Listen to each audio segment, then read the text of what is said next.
கவினோட kiss படம் எப்படி இருக்கு அப்படின்ற ரிவ்யூவை பத்தி தான் இந்த ஒரு வீடியோல பார்க்க போறோம். விஜய் சேதுபதியோட குரல்ல ஒரு ராஜாவோட கதை மூலமா தான் இந்த ஒரு படம் ஸ்டார்ட் ஆகுது. ஆக்ட்ரஸ் பிரீத்தி அஸ்டானி மூலமா ஒரு புத்தகம் கவினுக்கு கிடைக்குது.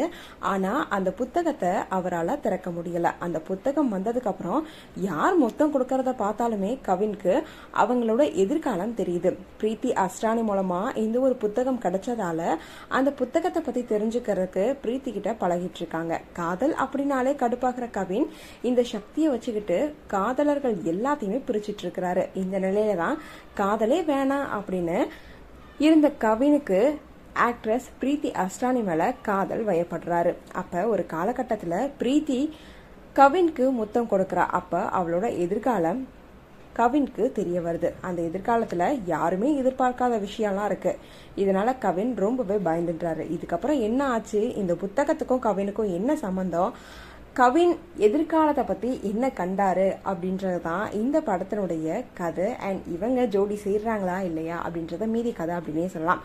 கவின் முழு படத்தையுமே ஒத்த ஆளா தோல்ல சுமந்துட்டு இருக்காரு.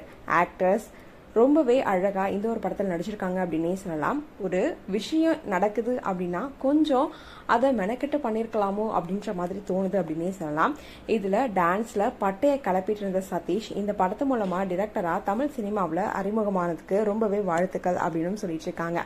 இந்த காலத்து இளைஞர்களுக்கு ஏற்ற மாதிரி ஒரு ஃபேண்டசி ராம்காம் படத்தை இந்த ஒரு டிரெக்டர் டைரக்ட் பண்ண முயற்சி செஞ்சிருக்காரு அப்படின்னே சொல்லலாம். இந்த ஒரு படம் நல்லாவே வந்திருக்கு அப்படின்னு தான் சொல்லணும். படத்துக்கு மிகப்பெரிய பிளஸ் அப்படின்னா ஜென் மார்டினோட பேக்ரவுண்ட் மியூசிக் அப்படின்னே சொல்லலாம். ஹரினோட ஒளிப்பதிவு கலர்ஃபுல்லாகவே அமைஞ்சிருக்கு. அண்ட் இந்த ஒரு படத்தை யார் ப்ரொடியூஸ் பண்ணாங்க அப்படின்னு பார்த்தோம்னா ரோமியோ பிக்சர்ஸ் தான். சரி, இந்த ஒரு படத்தை நீங்கள் பார்த்துட்டீங்க அப்படின்னா உங்களோட கமெண்ட்ஸ் என்ன அப்படின்றத எங்களோட ஷேர் பண்ணுங்கள்.